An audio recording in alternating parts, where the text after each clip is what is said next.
Tema escolhido por vocês. Boa noite, fala Gabriel. Abri o vinho, né? Galera aí do Science Play, grupo Golden de hoje, grupo também do WhatsApp do Science Play. Quando eu mandei o tema da live de hoje, todo mundo falou que ia tomar uma cervejinha, tomar um vinho para acompanhar, né? Então espero que quem tiver aí com a cerveja, quem tiver com vinho, aproveite a noite, pega o caderno para fazer as anotações e curtir, porque preparei um material muito legal para hoje. Cervejinha, né, João? Pô, não faz mal para ninguém, né? Então, aquele tradicional recado de início de live, né? Se você acha que algum amigo seu, algum colega seu é, não pode perder essa live, manda aqui, ó, o aviãozinho que tem aqui embaixo, manda para eles que nós vamos começar agora mais uma live com slides, né? Então, sempre eu gosto de falar isso, que eu trago os slides para trazer um pouco mais de material visual para vocês conseguirem enxergar o que os gráficos da ciência traz. Então, tudo isso eu gosto e acho que fica melhor de apresentar. Então, enquanto o pessoal vai entrando, a gente vai batendo um papo aí e vai convidando aí o pessoal, que a gente começa em poucos minutos, né?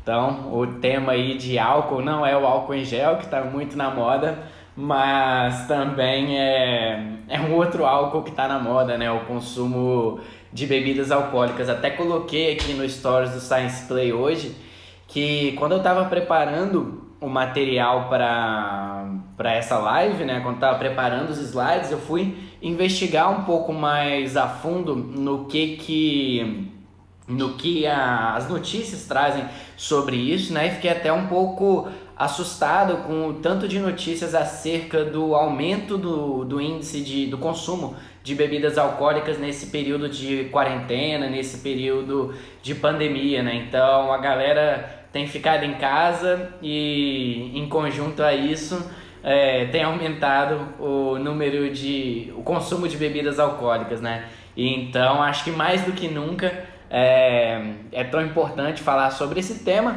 e quais são os impactos disso na composição corporal, na performance esportiva, no nosso metabolismo como um todo, né? Eu arrisco dizer que quando tudo isso passar, as consultas presenciais que já estão voltando, mas quando normalizar mais ainda, vai ser um grande desafio para o nutricionista tirar esse hábito da pessoa, do que a população vem construindo nessa quarentena, que é o consumo de álcool, né? Então, vamos começar a live de hoje. Eu vou desativar aqui os comentários para ficar mais fácil de vocês enxergarem os slides, não ter nenhuma interferência, mas no final eu volto aqui para habilitar e a gente bater um papo. Se tiver alguma dúvida, podem guardar aí que a gente bate esse papo no final. Fala, Juliano, beleza? Grupo Golden aí em peso.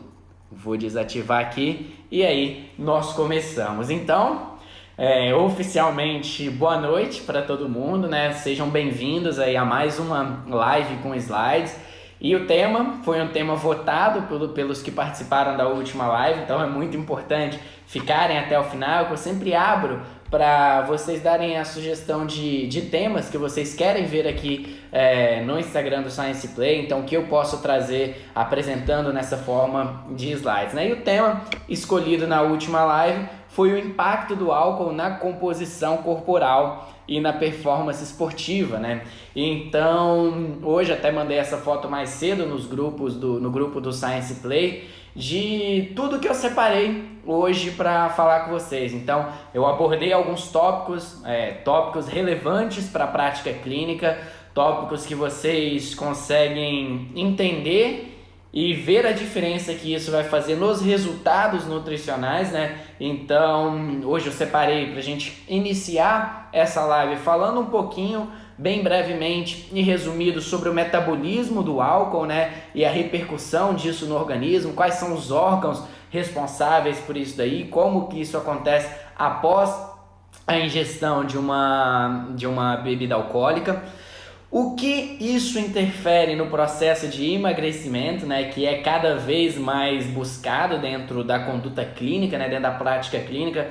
Eu sempre reforço isso, que o maior público hoje que busca nutricionista é o público que quer emagrecer, justamente pela a outra pandemia que nós estamos vivendo, que é da obesidade, do excesso de peso, né? Mas também trouxe aqui para a gente falar o impacto do consumo de álcool na performance esportiva, né? Então, pensando em atletas, pessoas que buscam rendimento esportivo, será que de fato o álcool impacta nessa performance? E também na saúde mental. Também nunca foi tão importante falar sobre saúde mental. E aí, nesse tópico 4, eu vou mostrar para vocês que existe uma relação muito íntima entre a saúde mental com os dois tópicos anteriores, a mudança de composição corporal e a performance esportiva. Tudo isso está interligado um com o outro.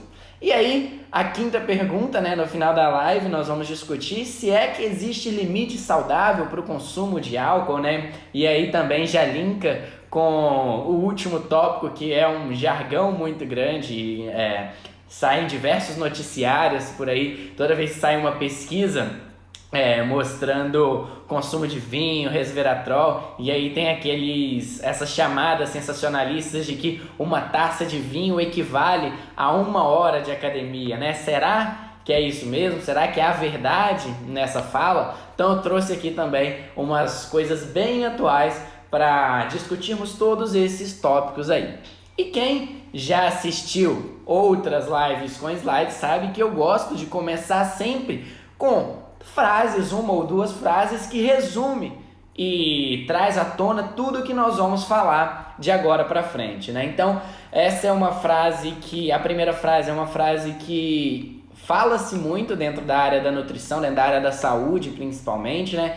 Que é o equilíbrio, onde mostra que tudo em excesso faz mal. E aí, para exemplificar isso daí, essa frase é muito legal, que é: a dose certa é o que diferencia o veneno de um remédio, né? Uma frase muito falada dentro da área da saúde. E o impacto que o consumo de bebidas alcoólicas irá gerar no nosso organismo vai depender do nosso hábito de consumo, como é o nosso comportamento acerca do consumo de álcool. É isso que vai ser o determinante para a gente entender esses impactos do consumo de álcool no nosso organismo. E aí, para começar, eu quero destacar esse slide onde mostra o metabolismo do álcool no nosso organismo.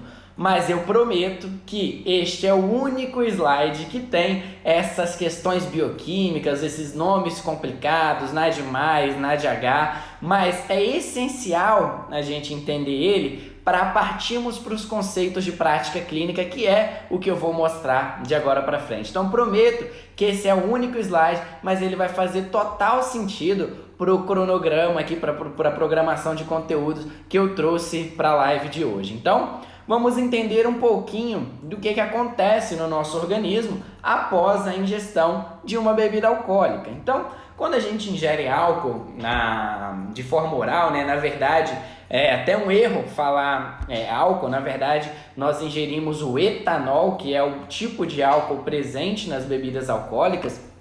Quando a gente consome bebidas alcoólicas, automaticamente nós estamos consumindo etanol. E aí, uma coisa muito importante de se falar é que este metabolismo, esse processo de absorção do etanol, ele começa já na nossa boca. Então, a nossa boca, né, ela tem uma importância, mesmo que seja pequena comparada a outros órgãos que eu vou falar, mas já na cavidade bucal nós temos aí uma absorção deste etanol. Mas ao passar disso daí, essa bebida alcoólica, ela vai chegar no estômago, onde ela tem um processo de absorção, porém o grande órgão responsável pela absorção deste etanol, deste álcool, é o intestino. Só que aí entra uma peculiaridade muito grande, e aí a gente responde já uma pergunta, que é: por que falam que não pode beber ou não é interessante beber de barriga vazia? Porque a partir do momento que eu tenho o esvaziamento gástrico mais rápido, ou seja, quando eu bebo de barriga vazia, sem comer nada, este álcool ele vai ser jogado do estômago para o intestino de uma maneira mais rápida e, consequentemente, atingindo a circulação sanguínea de uma maneira mais rápida.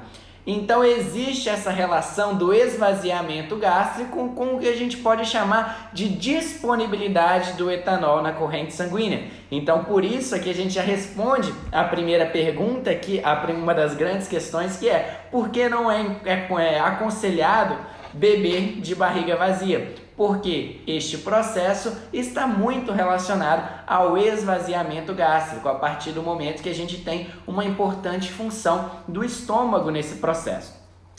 Dando continuidade a isso, saindo do estômago, indo para o intestino, principalmente no jejum, é onde nós vamos ter a maior parte da absorção deste etanol, né? E posteriormente sendo jogado na corrente sanguínea, a gente precisa destacar outras coisinhas, que é: este etanol, ela é uma molécula solúvel, ou seja, ela é facilmente transportada do nosso organismo, na nossa corrente sanguínea, e atinge vários órgãos.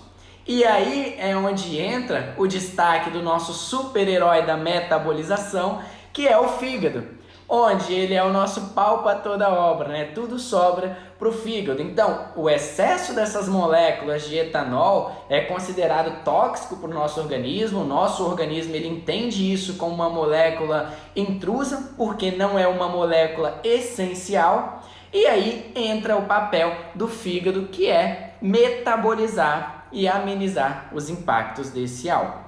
E aí, quando esse fígado pega o etanol que está na corrente sanguínea, ocorre uma série de processos. E aqui a gente destaca o etanol através de reações enzimáticas, sendo transformado em acetoaldeído, acetato e, no fim, gerando um produto chamado acetil-CoA, que com certeza vocês já ouviram falar deles, mas podem não estar lembrando agora, mas eu vou reforçar uma coisa na memória. Este acetil-CoA, produto final da metabolização do etanol, sabe o que ele vai ser direcionado? Sabe o que ele está relacionado? Síntese de ácidos graxos.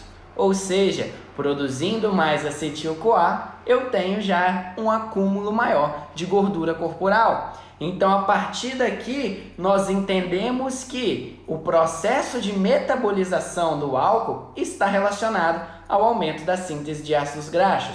E aí, um outro ponto importante para finalizar esse slide é que todas essas reduções, esses processos enzimáticos de etanol em acetaldeído, acetaldeído em acetato e acetato em acetil-CoA, eles dependem desta moléculazinha aqui no canto chamado NAD+.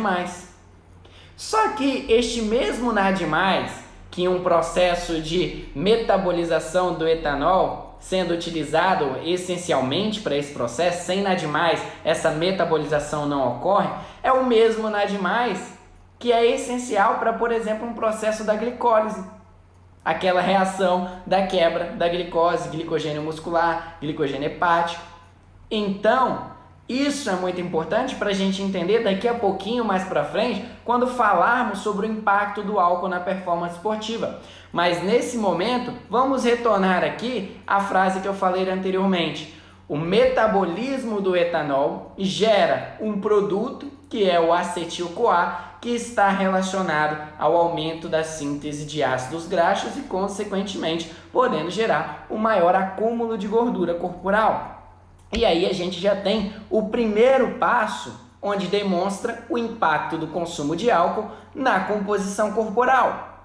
Só que, além disso, nós temos também a questão calórica do álcool. E aí é muito interessante, eu gosto de destacar, porque hoje em dia vem sendo muito demonizado os carboidratos, né, como um importante macronutriente para perda de peso, por exemplo, né? Mas não tratando-se de efeitos endócrinos, falando apenas de caloria, o álcool ele tem mais calorias do que o carboidrato. enquanto a gente encontra 4 calorias por grama nos carboidratos, no álcool a gente encontra 7 calorias por grama.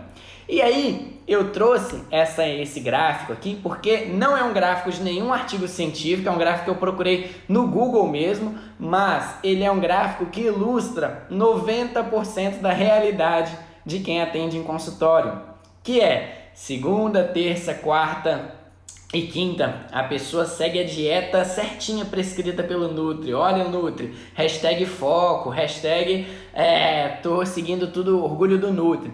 Chega sexta-feira, happy hour, né?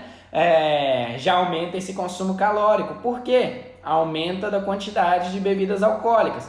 Sábado e domingo, eu só bebo de final de semana. Sábado e domingo, entra ali naquele consumo exacerbado de bebidas alcoólicas e olha só como o aumento calórico cresce com isso daí. E aí, se você pega o balanço calórico ao longo da semana, com o consumo de álcool apenas em 2 dias, você chega numa média de calorias diárias que muitas vezes excede o prescrito ali por dia que o nutricionista fez. Então, além daquilo que eu comentei anteriormente, do impacto do metabolismo do álcool no processo de acetil-CoA e síntese de ácidos graxos, existe um outro fator relacionado à composição corporal, que é o balanço energético decorrente do consumo de bebidas alcoólicas. Só que, além disso, eu destaco, os problemas associados ao consumo excessivo de bebidas alcoólicas vão além dessas 7 calorias por grama. Então, nós temos muito mais do que a questão de calorias. Olha só o que acontece com o excesso de bebidas alcoólicas. Aumento de hormônios orexígenos, ou seja, eu aumento a minha ingestão calórica e não aumento minha ingestão calórica, por uma fruta, por um prato de saladas com vegetais, um grelhado, um alimento integral, um pão integral, não. Eu aumento minha ingestão calórica através de uma compulsão alimentar por carboidratos refinados, por alimentos ultraprocessados, alimentos palatáveis. Porque eu tenho aí muito, no que na literatura científica se fala, que é o food craving, né? Que são as escolhas alimentares que após a ingestão do consumo alcoólico, eu penso apenas em alimentos ultrapalatáveis. Então, mais fatores que estão associados, olha só, nós já discutimos 3 fatores que corroboram para quê? Ganho de peso e gordura corporal. Isso tudo em decorrência do consumo excessivo de bebidas alcoólicas. Então percebam o quanto o consumo excessivo de bebidas alcoólicas promove impactos no nosso organismo que estão, sim, relacionados à composição corporal. E principalmente quando a gente fala de emagrecimento, olha só como são fatores determinantes tudo isso que eu comentei com vocês no processo de emagrecimento.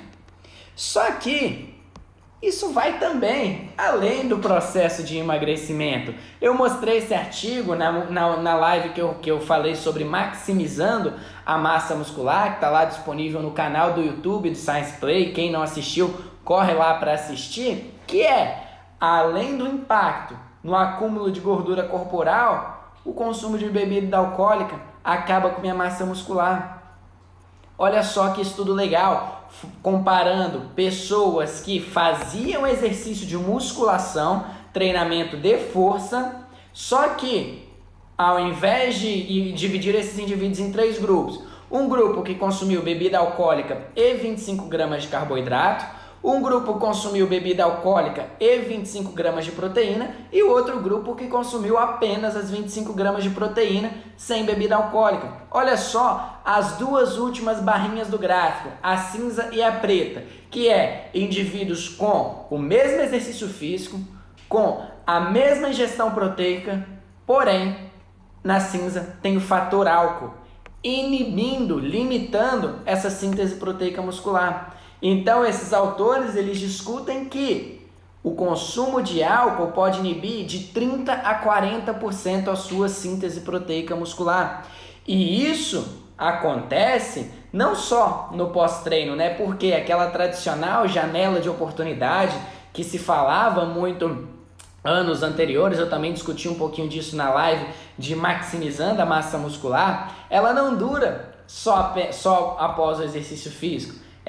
Após essa janela de oportunidade, essa janela anabólica, né, ela dura até 48 horas após a prática de exercício físico. Então, o consumo de bebida alcoólica inibe a minha capacidade anabólica de síntese proteica muscular.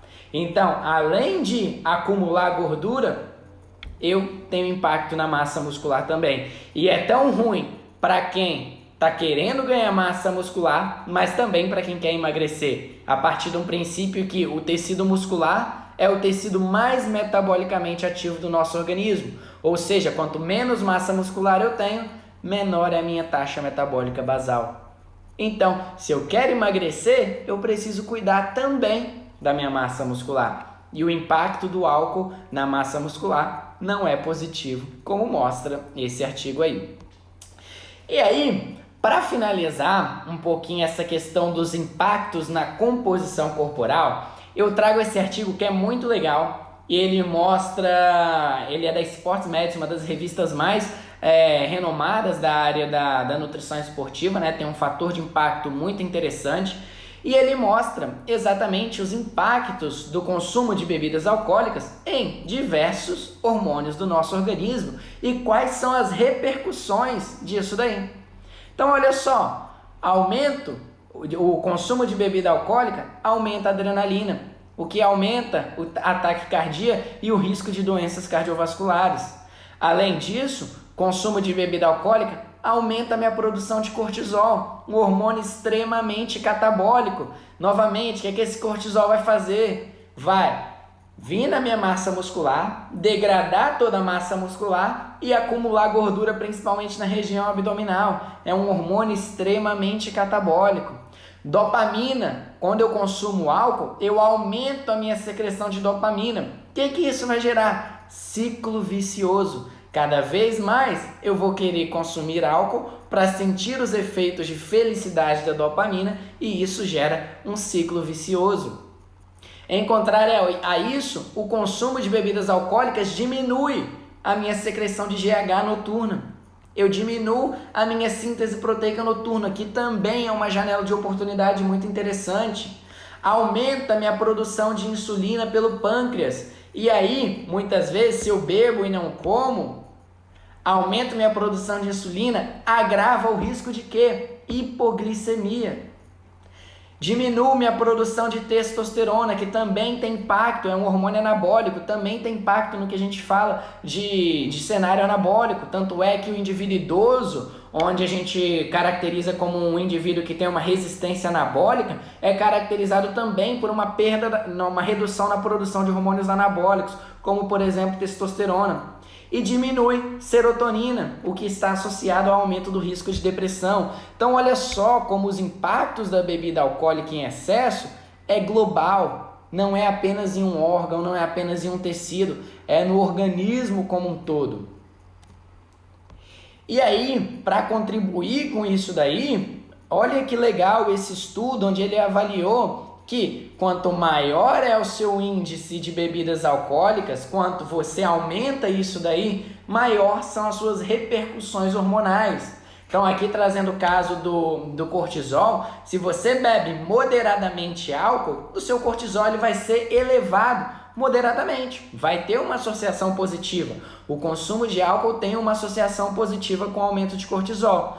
A partir do momento que você aumenta esse consumo de álcool, você aumenta também a sua produção de cortisol. Consequentemente, você aumenta o seu cenário catabólico, você aumenta a sua degradação proteica, você aumenta o seu acúmulo de gordura corporal. Então, tudo acompanha e volta para aquela frase que eu iniciei a live falando, que é os impactos do álcool no nosso organismo, no organismo do nosso paciente, vai depender dos nossos hábitos. Qual é a dose, qual é a frequência. E aí, resumindo, tudo isso que eu falei de consumo de álcool na composição corporal, quem quiser agora tira um print porque é um resumão de tudo isso que eu falei anteriormente, ingestão excessiva de álcool aumenta a minha ingestão calórica, Em conjunto a isso, diminui o meu gasto calórico, então eu provoco um balanço energético positivo. Eu diminuo minha síntese proteica muscular, reduzo o meu anabolismo e, em contrário a isso, promovo um ambiente catabólico, principalmente pelo aumento da produção do hormônio cortisol. E tudo isso em conjunto vai gerar o quê? Perda de massa muscular e ganho de gordura corporal. Então, isso aí é o impacto do excesso de álcool na nossa composição corporal. E aí, trazendo para a prática clínica, que é 99% do público que chega no consultório está querendo ganhar massa muscular e ou emagrecer, tá aí os impactos do álcool quando o objetivo é esse. E aí vamos entrar agora um pouco mais aprofundado falando sobre o impacto do álcool no rendimento esportivo. Então, o primeiro grande marco associado a essa relação de álcool e exercício físico foi em 1982, onde o Colégio Americano de Medicina do Esporte, hoje em dia um dos mais renomados órgãos da área, publicou o primeiro artigo relacionando álcool com rendimento esportivo. Isso foi em 1982 e ainda assim, depois disso, começou-se a observar, começou a ter um olhar da literatura científica para esses efeitos do álcool no rendimento esportivo. E aí, 6 anos depois, em 1988, este primeiro artigo aí que está no quadradinho amarelo, ele mostrou que o consumo de álcool tinha um efeito negativo em corredores. Por quê? Aumentou o tempo para completar 200, 400, 800 e 1.500 metros comparado ao placebo. Posteriormente, já nos anos de 1990, nos anos 90, um outro estudo muito legal da área mostrou que os efeitos metabólicos do álcool também acontecem em pessoas treinadas. Então pegou ciclistas treinados e viu que a ingestão de bebidas alcoólicas reduzia a potência deles no próprio protocolo de ciclismo. Então começou aí a investigar muito e começou-se a olhar para que o efeito do álcool poderia ter um efeito deletério na performance esportiva.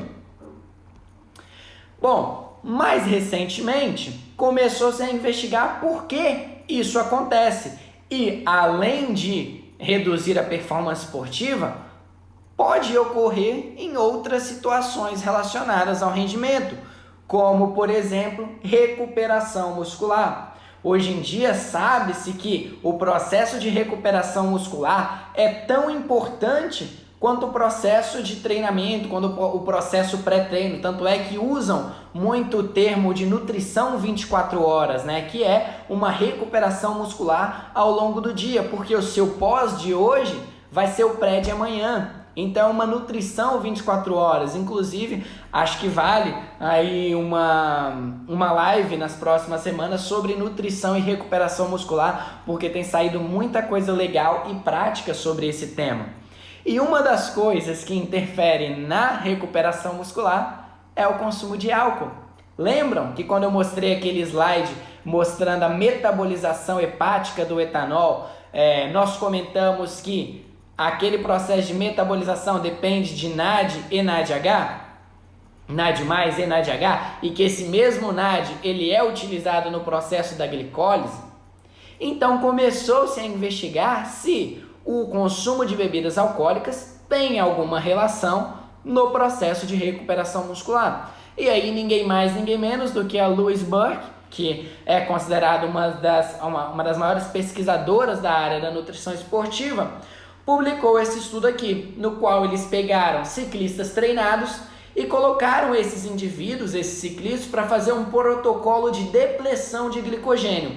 Ou seja, eles fizeram um protocolo de carregamento de glicogênio muscular, só que usaram o exercício físico para depletar esse glicogênio muscular. Então colocaram esses indivíduos para pedalar por 2 horas a 75% do seu VO2 máximo.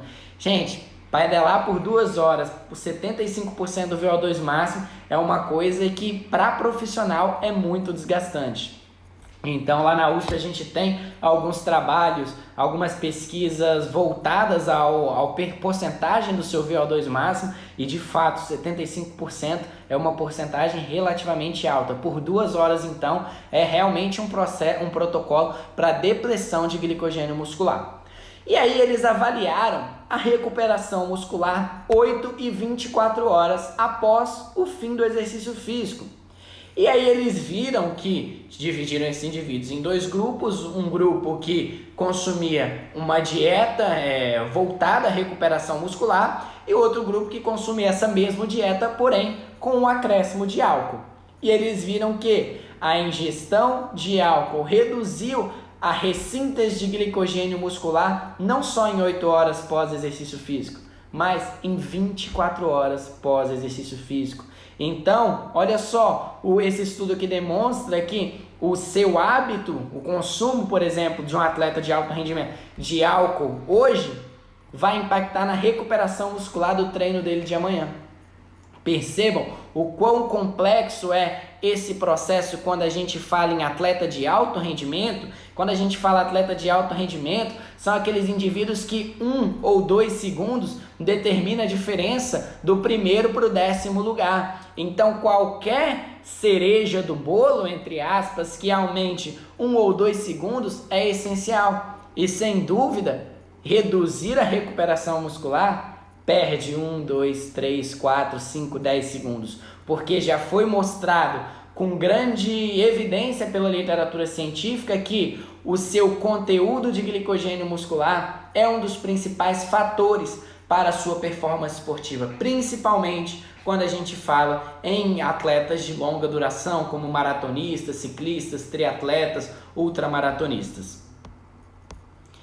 E aí, outra coisa que começou a ser investigada com uma possível relação para essa perda do rendimento esportivo é a relação do álcool com a desidratação.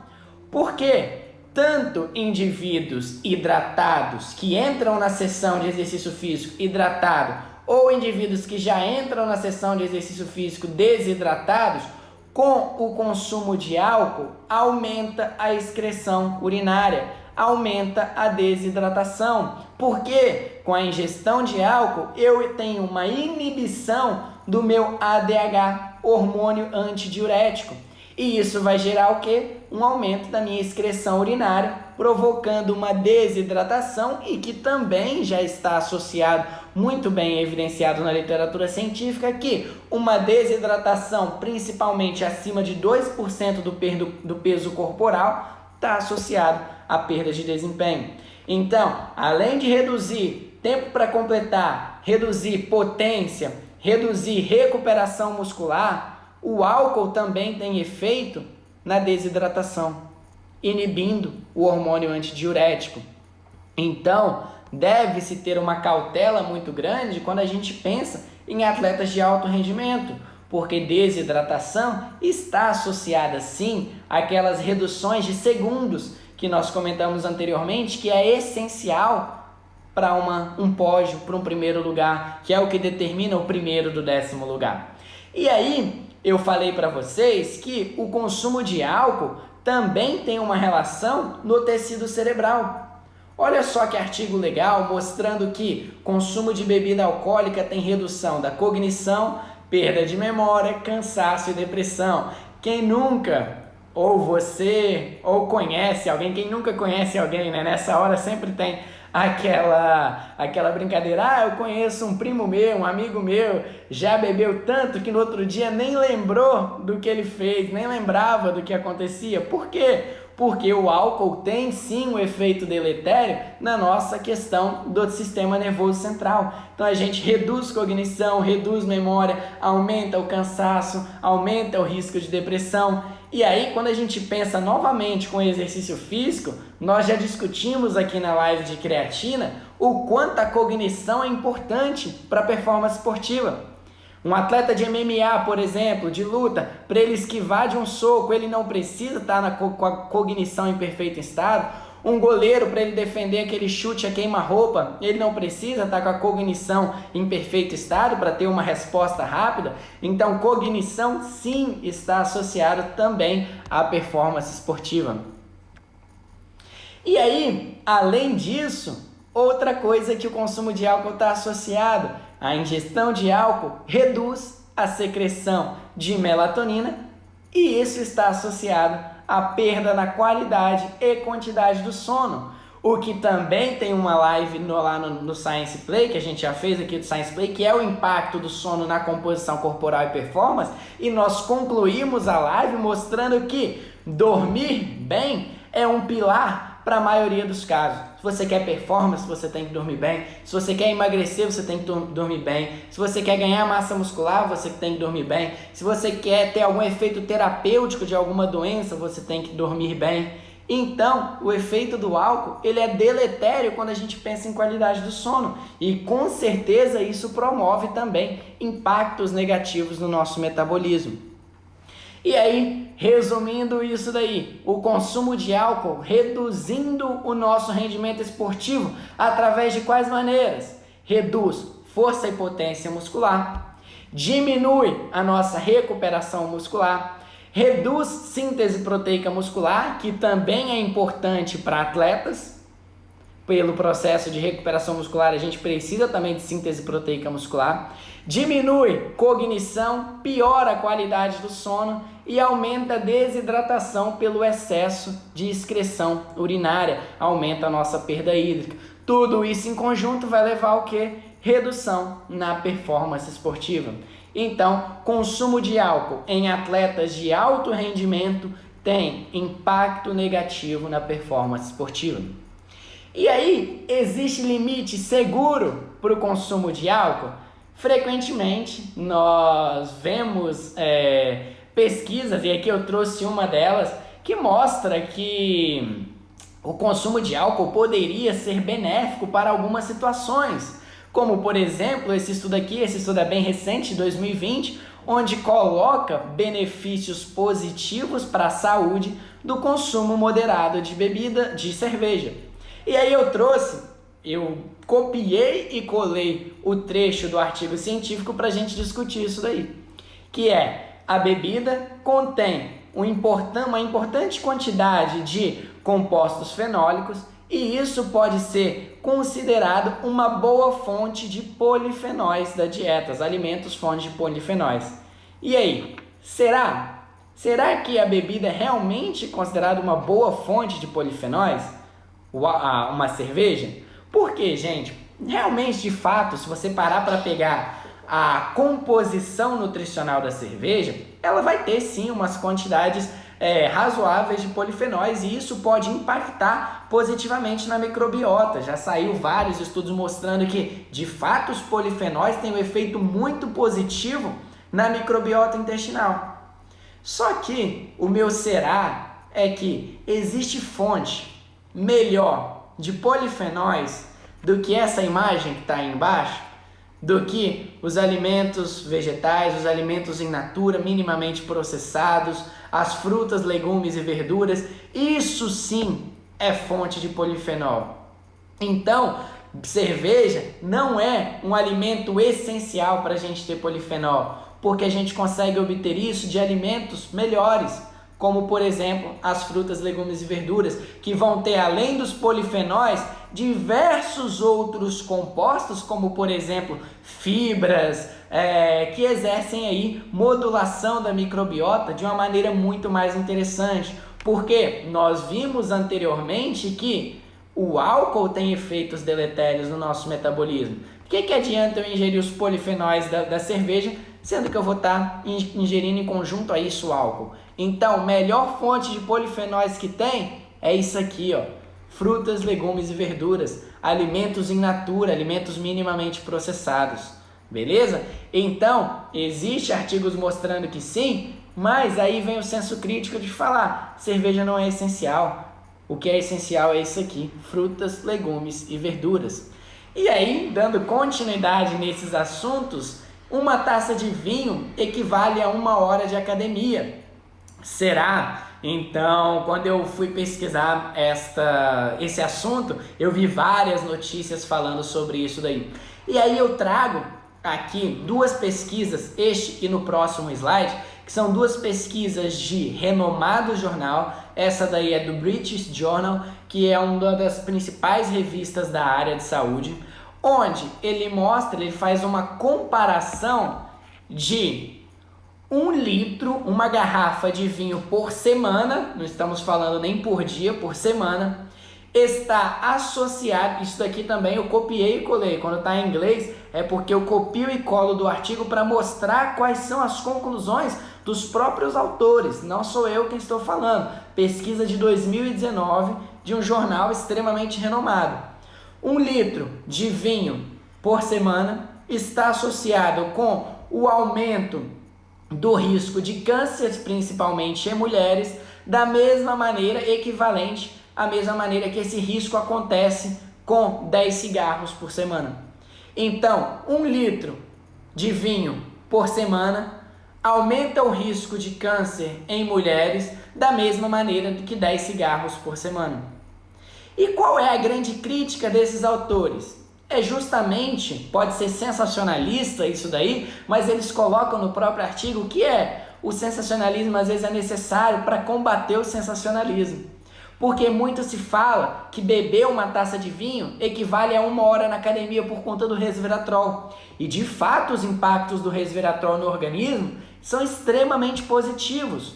Só que novamente, nós conseguimos obter resveratrol a partir de outros alimentos que não necessariamente precisa ter álcool na sua composição, como o próprio suco de uva integral, que é um alimento rico em uma bebida rica em resveratrol e que não tem álcool na sua composição.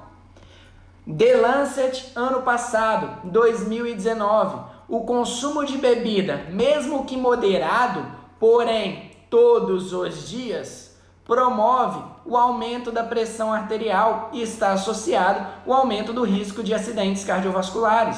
2 copos de bebida alcoólica, de cerveja por dia, aumenta 10 a 15% o risco de doenças cardiovasculares. Quando a gente dobra isso daí, 4 copos de bebida alcoólica por dia, esse risco de doenças cardiovasculares vai para 35%. E isso reforça aquele primeiro slide da live, que eu comentei com vocês, falando que os impactos do álcool no nosso organismo vai depender do nosso hábito, tanto a quantidade quanto a frequência que nós consumimos. Então tem muita gente que fala, 2 copos são poucos, mas 2 copos todos os dias são 14 copos na semana. 14 copos de cerveja na semana. Então, com tudo isso que eu falei, com toda essa evidência científica que eu mostrei durante a live, é melhor proibir o consumo de álcool para o meu paciente? Nutri, o que eu faço? A partir de agora eu falo para o meu paciente que está proibido consumir álcool, ou existe alguma maneira de amenizar isso daí? Então, sabe o que é o melhor a ser feito? Isso daqui, usar este suplemento em conjunto ao álcool, o bom senso e a moderação. Então, é isso daqui que contribui novamente com aquele slide inicial da live. Bom senso e moderação. Beber todos os dias tem impacto negativo, mas com bom senso e moderação, nós conseguimos promover resultados no nosso paciente, principalmente praticantes de exercício físico, plausíveis, mesmo com o consumo de bebida alcoólica, porém com bom senso e moderação. Nada deve ser proibido e nada deve ser em excesso. Lembrando o início da live, o que diferencia o remédio de um veneno é a dose. E no álcool, essa frase faz total sentido. Então aqui ficam as mensagens finais de tudo isso que nós conversamos hoje. A ingestão de bebida alcoólica, ela promove impactos negativos na saúde, composição corporal e performance esportiva. Se você busca com o seu paciente performance esportiva, Se você quer que se o seu paciente ele quer chegar no primeiro lugar do pódio e ele tem que fazer isso a qualquer custo, é um atleta olímpico, é um atleta de alto rendimento, aconselho ele ficar longe de bebidas alcoólicas, porque para esse indivíduo, 1 ou 2 segundos vai fazer diferença. Agora, se o seu paciente, que é a maioria dos casos, for praticante de exercício físico, que utiliza o exercício físico para um bem-estar, para um prazer, emagrecer, ganhar massa muscular, e a base da alimentação dele estiver adequada, evite o terrorismo nutricional. Não fala para ele que a partir de hoje ele está proibido de passar na seção de cerveja do supermercado, porque a gente precisa ser profissionais menos bioquímicos e antropométricos e mais humanos. Essa é a minha grande mensagem. Se o seu paciente ele é praticante de exercício físico, não há mal algum em ele consumir uma cerveja no aniversário do filho, beber um vinho no aniversário de casamento, vai ter uma festinha no final de semana, ele tomar uma cerveja. Isso é um momento durante todos os momentos que ele tem na semana, e não vai ser isso que vai jogar por água abaixo tudo que ele fez durante a semana. Então, menos nutricionismo, menos nutricionistas com cuidados bioquímicos e antropométricos. Se você tomar uma cervejinha no final de semana com sua esposa, você vai aumentar o cortisol. Não, ensine ele a saber escolher quais momentos ele pode beber. Vamos ser profissionais mais humanos e entender que muitas vezes, assim como um brigadeiro está associado a prazer de algumas pessoas, bebidas alcoólicas também, uma taça de vinho também, uma cerveja também está associada. Eu, por exemplo, daqui a pouco tem final do Campeonato Carioca, Flamengo e Fluminense. Eu adoro uma cerveja artesanal, gosto muito mesmo de uma cerveja artesanal. Para mim, é um momento relaxante assistir um jogo tomando uma cerveja. Eu vou tomar uma cerveja quarta-feira à noite, mas eu não faço isso todos os dias, como os estudos mostram que tem impacto na saúde, composição corporal e performance esportiva. Então, ensine seu paciente a escolher quais momentos a cerveja, a bebida alcoólica, ela é interessante, e tire essa neura da cabeça dele, ao invés de plantar mais uma neura, mais um terrorismo nutricional que vem sendo muito disseminado dentro da área da nutrição, né? Não por profissionais, mas a mídia, ela dissemina um terrorismo muito grande, né? Ou você pode beber com bebida alcoólica e tá tudo liberado, como mostram, né? Que uma taça de vinho é igual a 60 minutos de academia, ou você tem que ficar longe de bebida alcoólica. Não, novamente, equilíbrio. O que diferencia a dose, o que diferencia o veneno é a dose desse medicamento. Então, vamos ser mais humanos, menos bioquímicos, e é com essa frase que eu encerro a nossa live de hoje e agradeço vocês aí por terem participado até o final. E eu sugiro um tema para a próxima quarta-feira, convido vocês a estarem novamente comigo, quem gostou, que é os efeitos terapêuticos de suplementos esportivos. Então, como aplicar na prática clínica? É uma coisa que eu questiono bastante, foi motivo de muita indagação minha de estudos, que é os efeitos terapêuticos de suplementos esportivos. Então, muito se fala de suplementos esportivos, mas existe muita aplicabilidade clínica e terapêutica desses suplementos no âmbito, por exemplo, de combate a doenças, enfim. Então, é um tema que me agrada, chama atenção, acredito que pouco se fala sobre ele e tem muita novidade deles e que vale a pena a gente bater um papo.